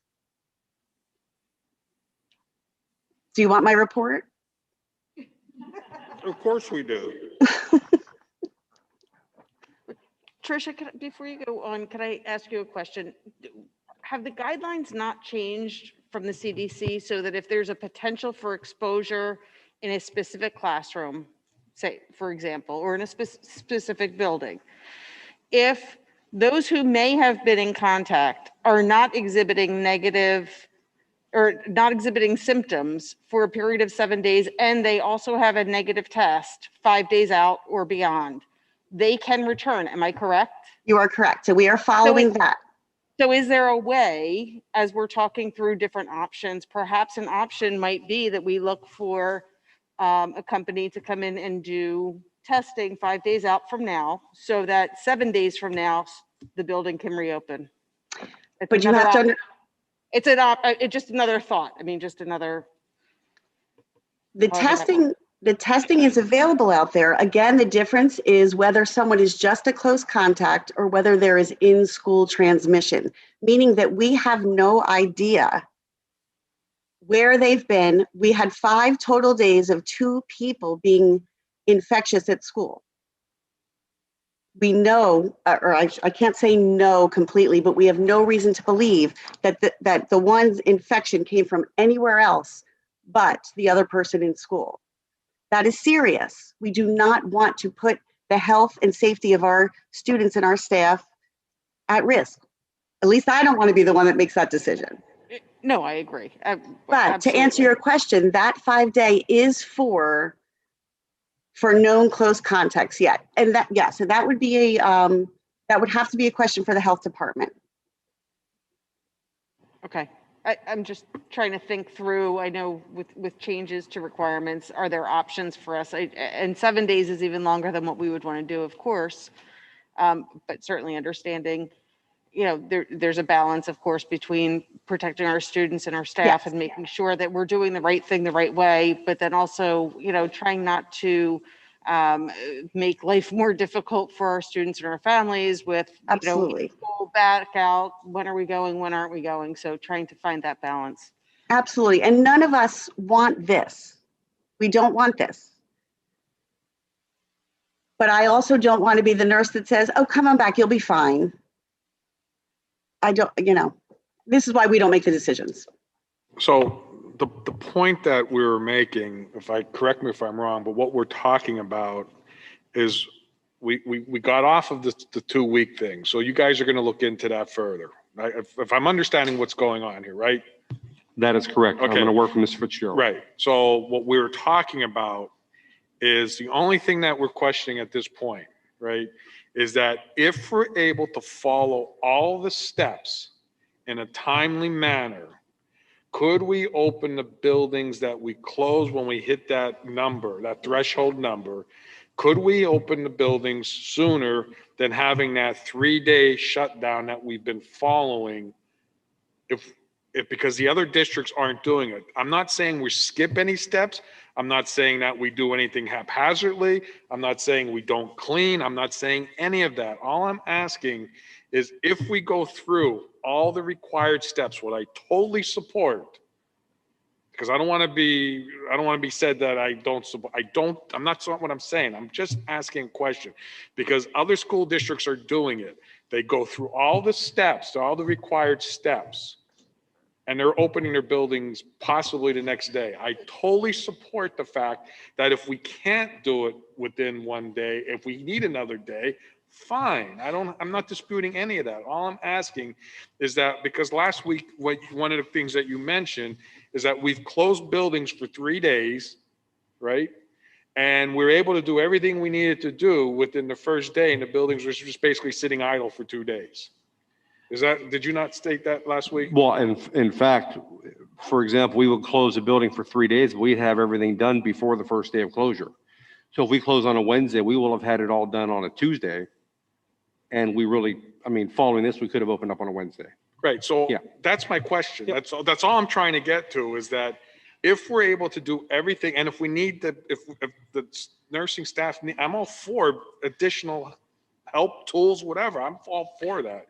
But if we're able to do all that, we don't have to close for those 3 days. So Mr. Rizzo, am I correct in recalling that was a decision that the board made because there was kind of open close? We decided to identify a specific set of metrics, and since Mrs. Zazowski had to sign this document, we then relied on that as the metric so that the community understood whether it would be a day or 3 days. You know what I mean? Like, if I remember correctly, that was kind of at the directive of the board or at a board vote. Our percentage or our perception was that our community needed something tangible to grab onto. So we used the metrics that were in that. And Dr. Gooden mentioned that we would be closing down when we hit these numbers. So that's what we've been following ever since. But to Mr. DeBello's point, we can revisit that. If we're ready to revisit that, we can, because we have gotten, and when I say we, not me, I mean our team has gotten really good at doing all the steps that need to be done. The protocols that Mr. Hunter put in place with his team are really good. And when there are questions about, did this get done appropriately, he deals with it right away. He goes and visits and finds out and solves the problem if there is one. Our team is really good with doing what needs to be done. And if they can get it done in the day or in one day, yeah, we want our students back in the building. So we're good with it. If the board will support it, we're good with it. And I'm not suggesting changing the thresholds. I'm not suggesting changing anything. All I'm asking is if we're able to do everything that's required to do, can we open the building sooner? That's all. Yes. Can we let Nurse Smith do her report? Then we can come I back. just want to add, because I think it's important that the board hears this, so it's not like we're going to be out on an island doing this. The Montgomery County Department of Health endorsed the idea of the potential of not needing to close. And I'm reading directly from their guidance right now, where it says, quote, in cases where the number of cases of students and staff reach the identified threshold, and we've all talked about that, it will be possible in most cases to return to in-person instruction very quickly, if not without any disruption, due to the systems in place to contact trace and complete environmental requirements regarding cleaning and disinfecting. Therefore, school districts may not return to virtual instruction in such cases at all. And that was guidance that was developed out within the county. It was shared with Michelle Masters, Val Arcouche, also with CHOP, and also endorsed by the State Department of Health. So we can do this.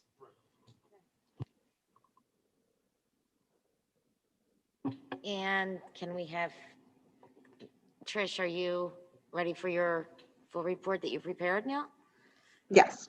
Okay. And the truth is that is what my report's about. It's about changes that we're trying to make to improve our efficiency, which Mr. Rizzo did allude to.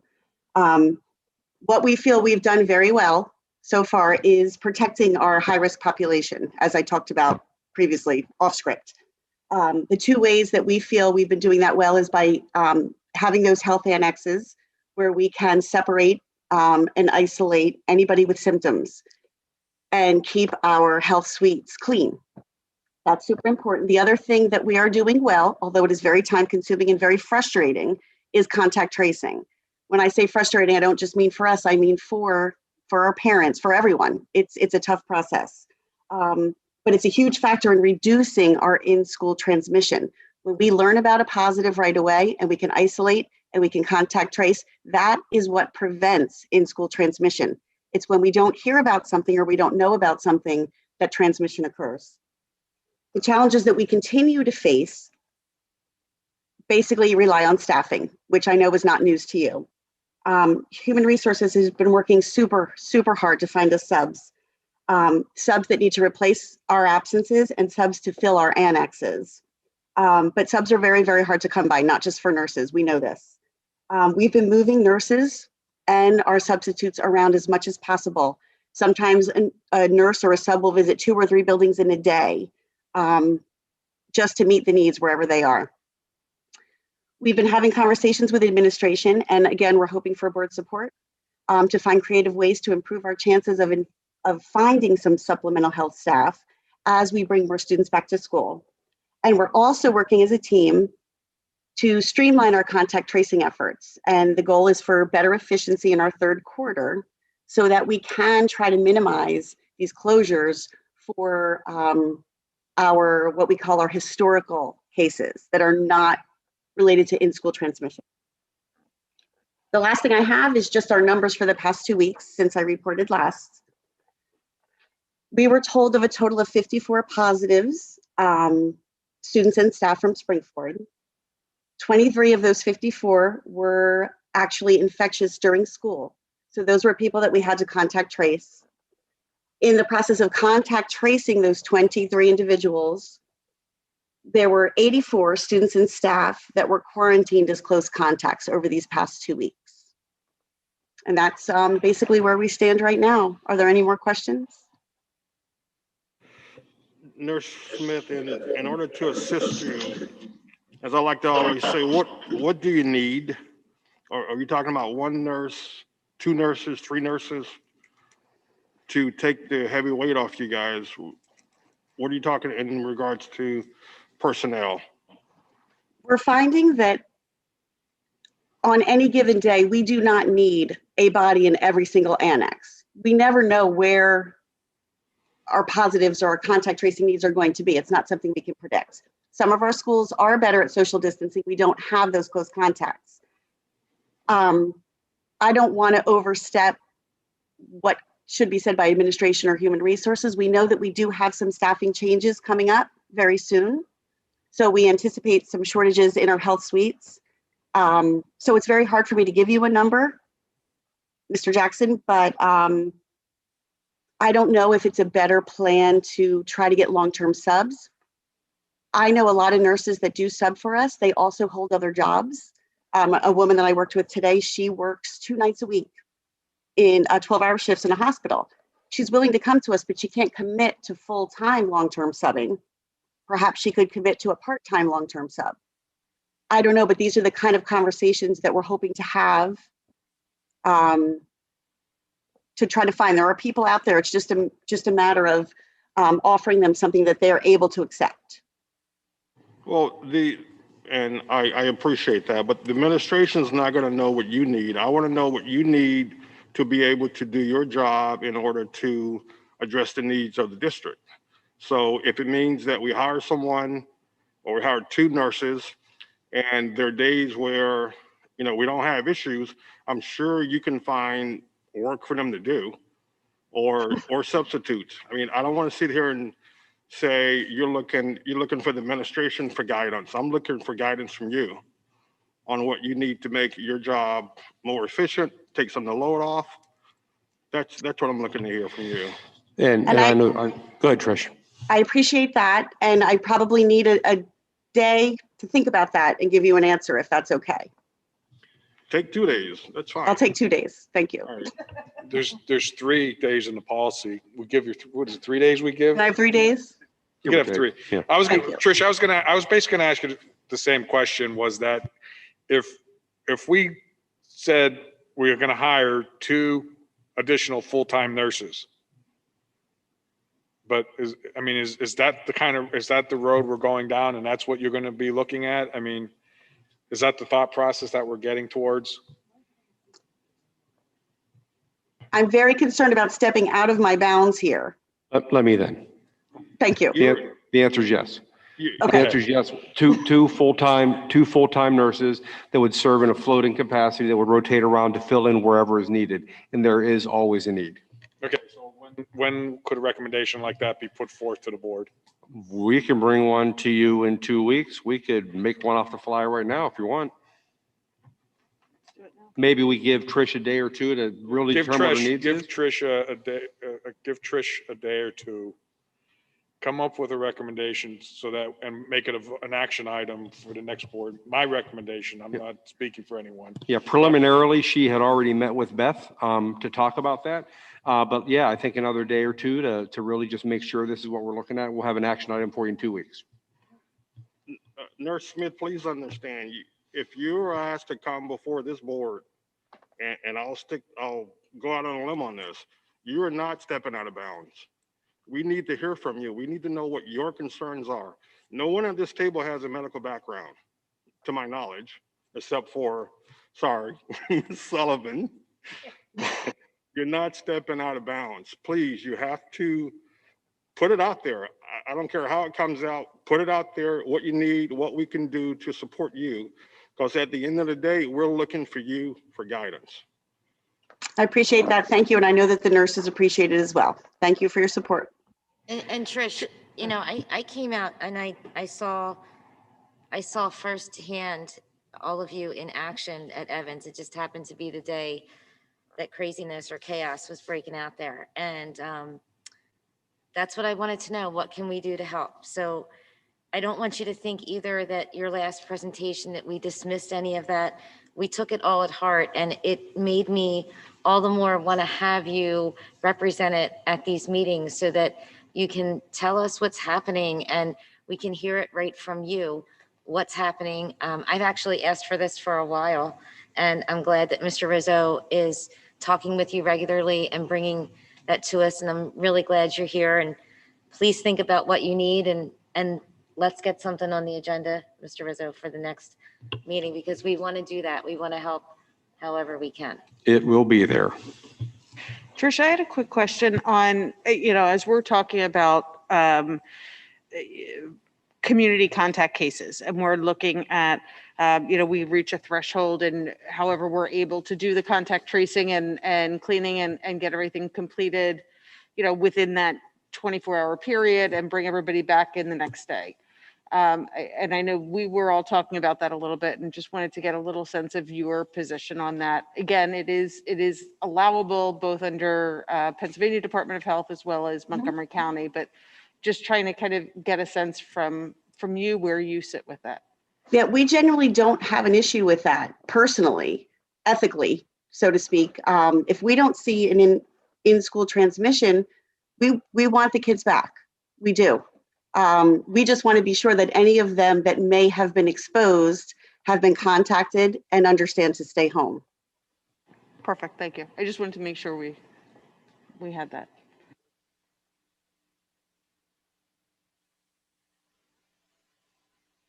Okay, well, Wait a minute. thank you. Are there any? Yeah, hang on. We never go to closure.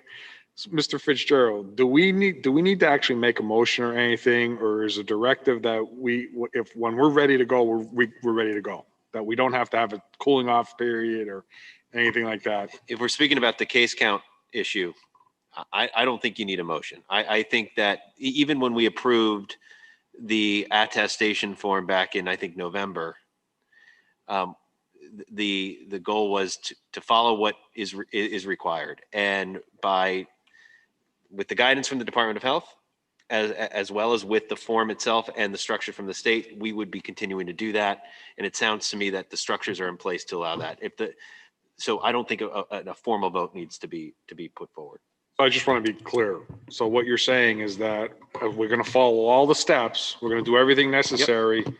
And if the administration believes that if we're done within 4 hours, we could open the next day. Correct. If we need 2 days, we do 2 days. Whatever requires, we just do it, get it done, and yes, with the goal of getting the building back open as fast as possible.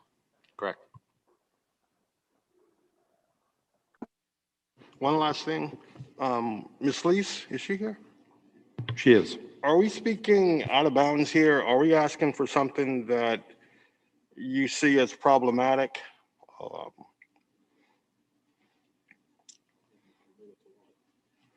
To nursing. Yeah. Well, I want to know. If you're referring to the request for 2 new nurses, 2 floating RNs, no, I don't think it's unrealistic. I think it's going to be a challenge. I was speaking with our subcarrier for our nurses today, and it is challenging finding nurses right now. But if it's what we need at this point in time, then we'll rise up to that and we'll find what we can. All right, thank you.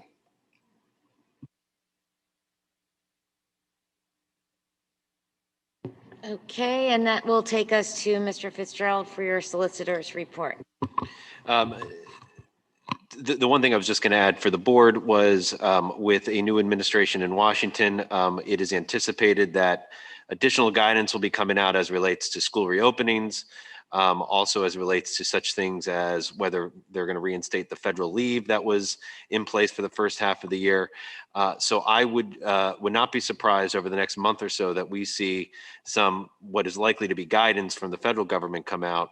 Obviously, we did not have a significant amount of guidance from the federal government in the early part of this process, but I anticipate we're going to get more as we get into a new administration.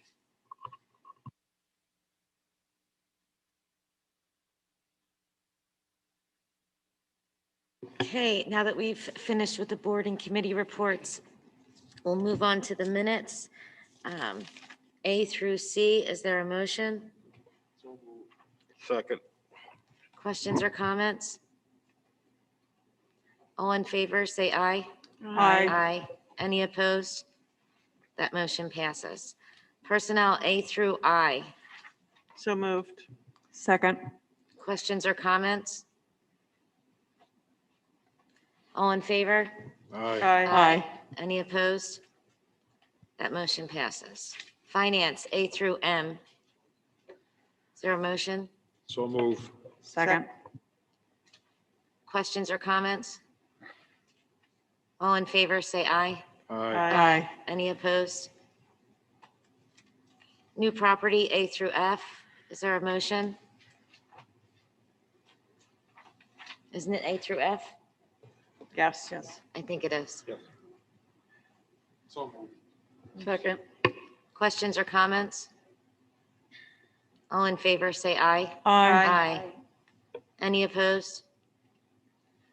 That motion passes. New programming and curriculum, A and B. So moved. Second. Questions or comments? All in favor, say aye. Aye. Any opposed? That motion passes. New conferences and workshops, A and B. Is there a motion? So moved. Second? Second. Questions or comments? All in favor, say aye. Aye. Any opposed? That motion passes. So, other business. A was the adjustment to the calendar that Mr. Rizzo clarified earlier. I just have a question on the calendar. Why do we have a scheduled snow day if we have these, I forget what FIDs? flexible Flex instruction day. days? It is normally a day off for our staff and students anyway. We've identified that as one day. There was some concern when we canceled school and using flexible instruction days to possibly give the magic of that school day or that snow day off. So if we wanted to go that route, there is flexibility in the schedule to do that. However, if we don't want to do that, it would be just a normal day off like we would normally have in any other school year. So with that, would we, at this point, would we hold that Friday, I believe it's Friday the 10th, correct? As the last day of school, graduation, all of that would be on that?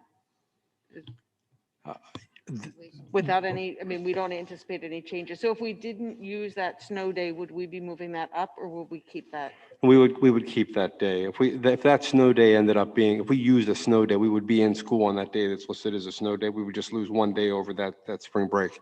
So the graduation day and the last day of school would not change. That plus the 5 flexible instruction days should be plenty for us to be able to lock in that date. Thank you.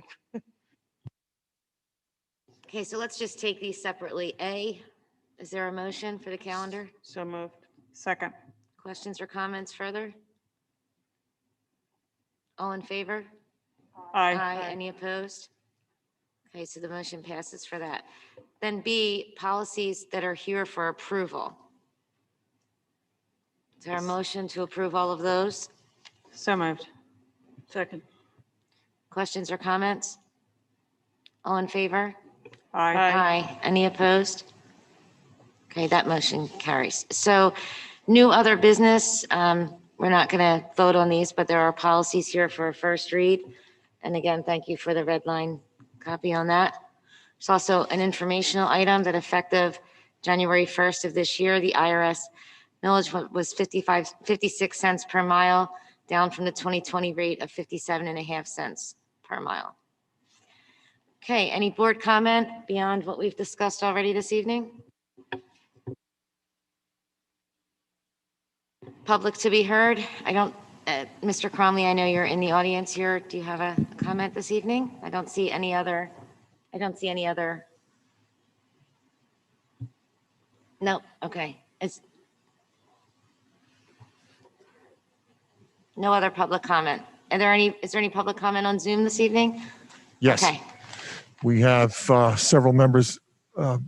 Julie, please state your full name and address and your public comment to be heard. Oh, hi, my name is Julie Mukherjee. I'm at 215 Mine Run Road in Schwenksville, PA. I just wanted to just say about the 6 feet distancing that you're getting rid of in the 7 through 12 building, despite the fact that we know how important that is.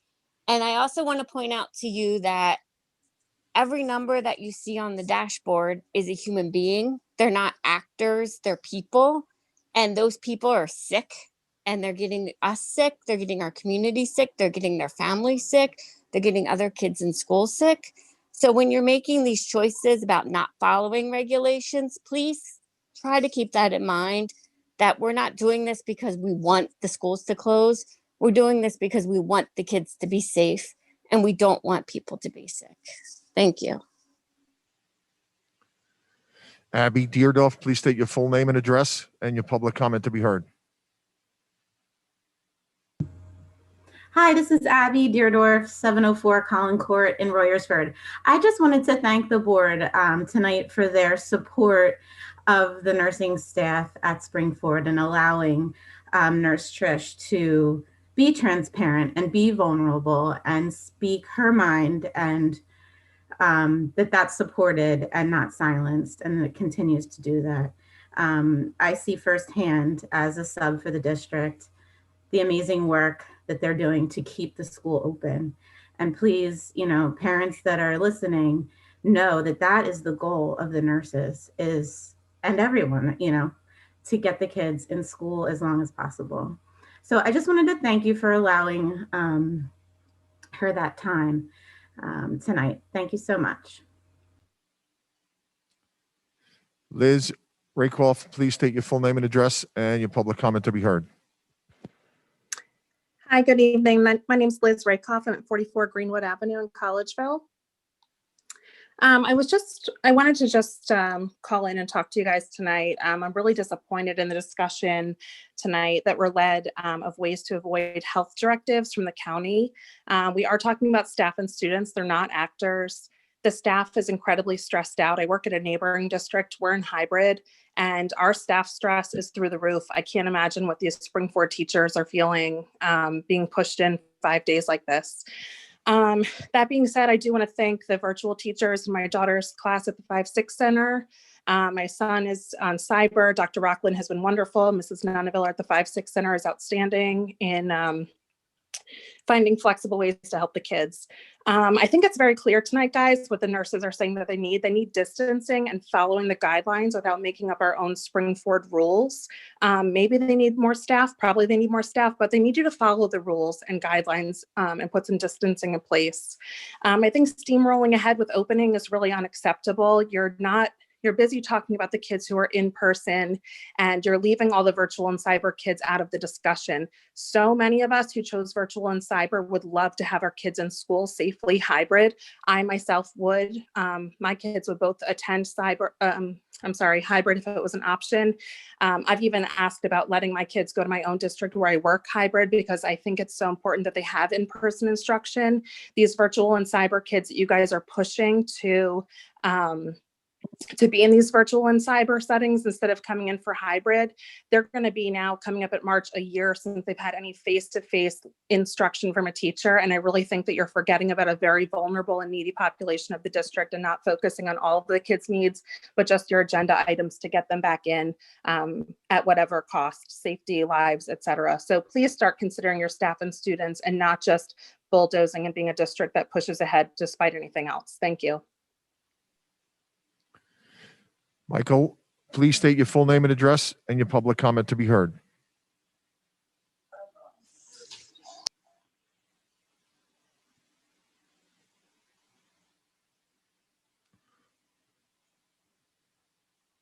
Michael?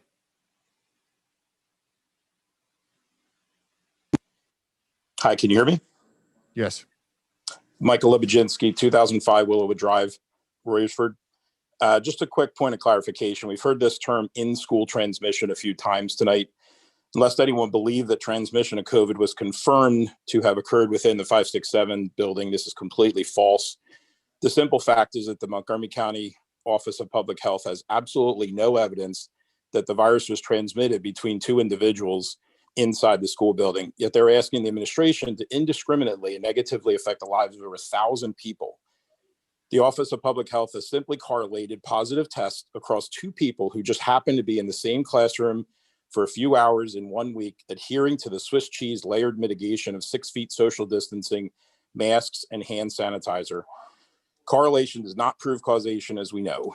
In fact, if the transmission occurred in school, reason would dictate more than one transmission would have occurred, right? But that's not the case here. Why? Because one person did not infect any other people in his or her classroom and vice versa. This would be the same as two people contracting COVID in completely different locations, then separately visiting a Wawa at the same time, then testing positive, and the county shutting down the Wawa for everyone simply because two distinct people happened to visit the Wawa around the same time they contracted the virus somewhere else. The quarantine orders are designed to stop the spread. That's what we're told, right? It's reasonable then to determine if these orders are having the desired effect with measurements. Is it working or is it a placebo? So let's look at the facts. Since the school year began, Springford has ordered the quarantine of over 900 students, teachers, and staff so that the supposed exposure that occurred didn't cause linked transmission and spread. It's reasonable to ask how many of these 900 actually became infected, right? The number is 0. Not a single teacher, staff, student, or staff member actually became infected from this exposure that drove their quarantine. Lastly, the last 11 months has proven beyond a doubt that our efforts to control the spread of this virus are completely futile. Nothing we have done has stopped the spread, stopped infections, stopped hospitalizations, or stopped, sadly, deaths, or kept anyone any more safe than during normal flu season. Despite the well-intended but draconian efforts to control the virus, it has spread, it has caused hospitalizations and deaths. Thank you.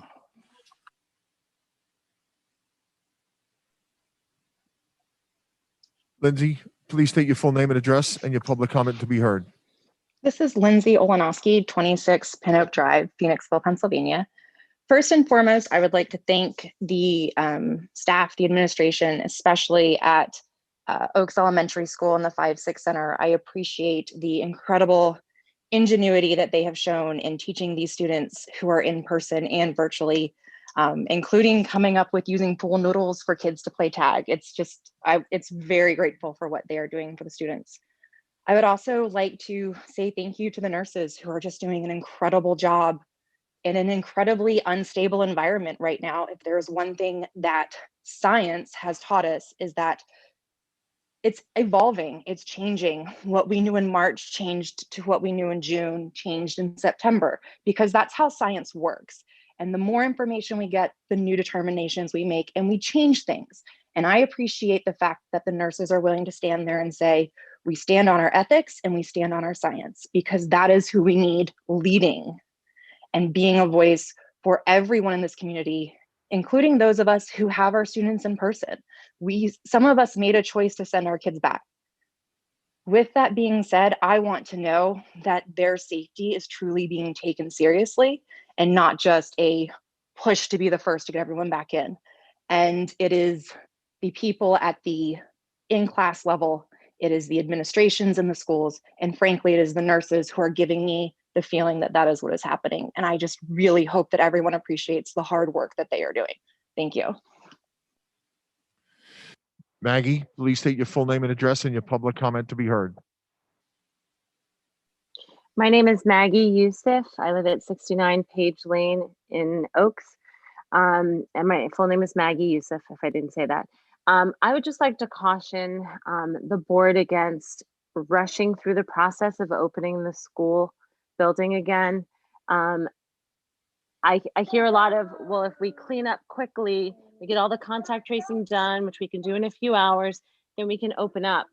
But as I'm listening to this, I hear that there is disregard for the fact that if other students were exposed, you need the 2 weeks to clear their systems of any virus, not just the surfaces within the school.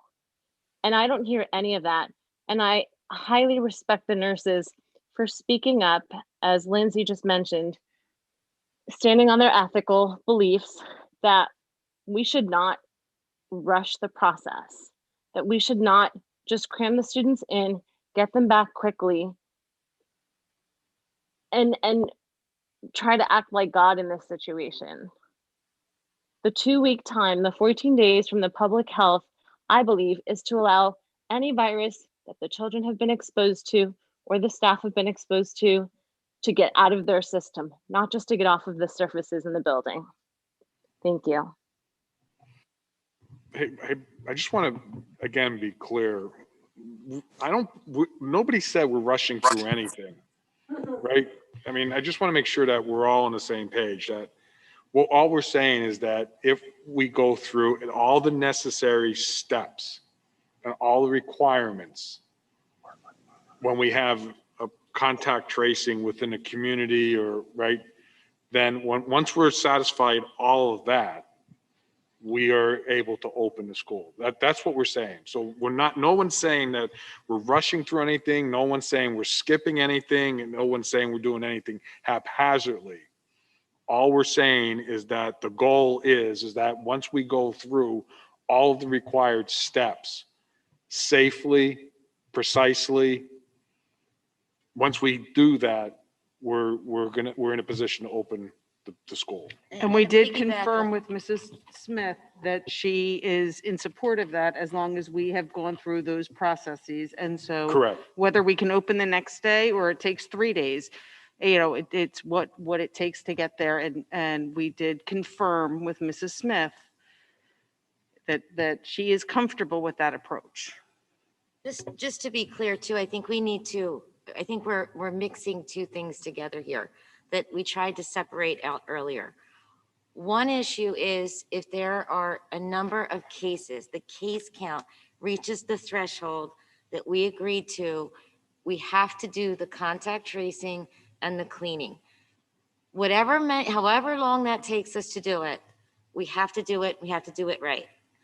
The separate piece from that, this 14 days is not at this point, as we understand it, optional. This is something from the county that Mr. Fitzgerald and Mr. Rizzo are going to vet out further, but likely at this point, I feel like it's probably going to stand because it's proven in-school transmission, completely different from the case count threshold. So I just want to separate those two also. Thanks. We can go on with the comments now. John, please state your full name and address and your public comment to be heard. John Yanchuk, 12 Edmonds Drive, Royersford, PA. I just wanted to call in tonight to thank Nurse Trish for her presentation and for her ability to show her vulnerability to the board yet again. This is the second meeting in a row that Nurse Trish has presented practically begging the board to be more strict either about social distancing or about following the guidelines around safety. And I think it took a lot of courage for her to speak up tonight during the comments section. And I would also like to thank her and all of her staff and all of the other site staff at the school district for doing the tremendous work of contact tracing, cleaning the building, and all of the other work to get the schools back open. So please pass that on to your staff. Thank you. At this time, there are no more Zoom hands raised.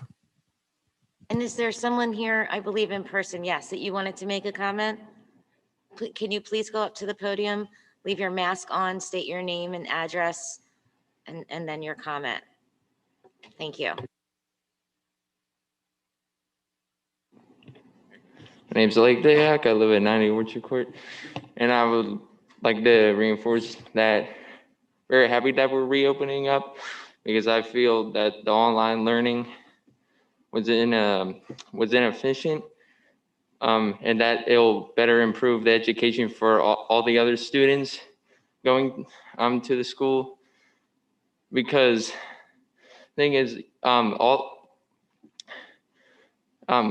is not an ideal situation that we're going through now with this pandemic, but as stated by the board, like there are procedures put in place that help prevent this, but at the same time, we can't put our education at risk and keep shutting down schools over and over because of this. I've personally witnessed many of my fellow peers who thrived last year, but now with the pandemic, everyone is struggling. And it's been difficult for everyone, mainly because the lack of the face-to-face interaction with their teachers is really damaging when you're virtual because it's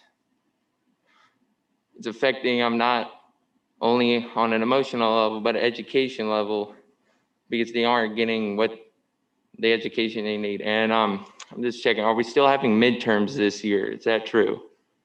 Or I don't. I do not believe we're having formal midterms, but you might want to reach out to Dr. Collier about that to be sure.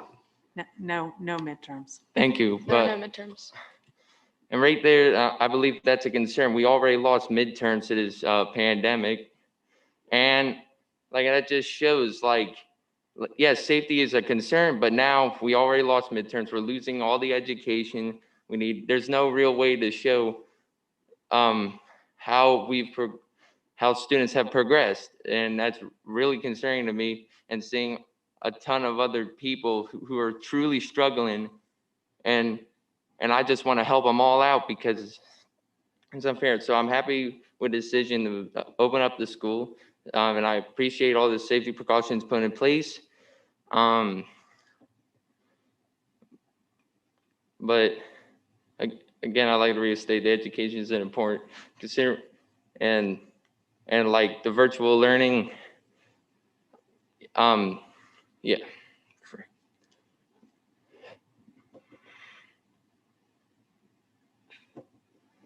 It's okay. I think we understand. I think that Yeah. you want to get back into the classroom, and you're going to be able to do that 4 days really soon. So thank you for speaking up though, and letting us know what your student perspective is. And I appreciate you reopening the schools, because I definitely believe getting in the routine again of communicating with our teachers is very important to helping us learn. And it will help hopefully end the school year on a good note, and we can take away something from it. But just recently, I'm still disappointed that there's no midterms, because it's just like the education is now starting to suffer. But I don't know. Thank you. Thank you. Okay. And with that, do we have a motion to adjourn for this evening? Second. Okay, meeting adjourned. Thank you.